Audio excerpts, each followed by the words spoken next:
Oxuyacağım amma öz sözlərimlə. Oxu. Sən...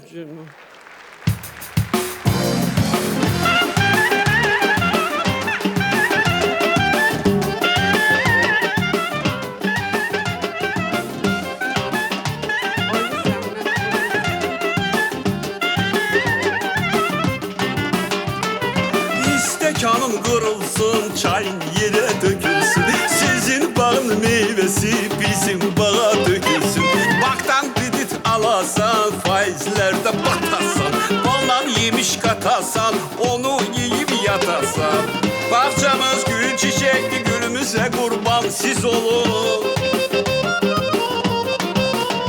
Ay bahçamız gül çiçekli, gülümüze kurban siz olun. Birimizin hatirine hamımıza kurban siz olun. Birimizin hatirine hamımıza kurban siz olun. Hamımıza kurban siz olun. Hamımıza kurban siz olun. Hamımıza kurban siz olun. Hamımıza kurban siz olun.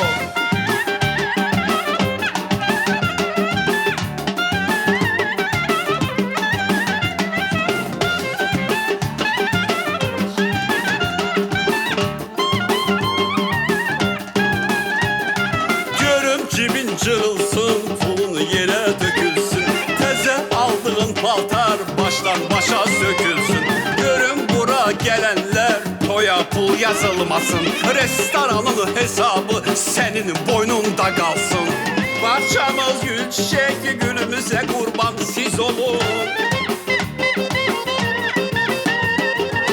Bahçamız gül çiçekli, gülümüze kurban siz olun. Birimizin hatirine hamımıza kurban siz olun. Birimizin hatirine hamımıza kurban siz olun. Hamımıza kurban siz olun. Hamımıza kurban siz olun. Birimizin hatirine hamımıza kurban siz olun. Hamımıza kurban siz olun. Hamımıza kurban siz olun. Birimizin hatirine hamımıza kurban siz olun.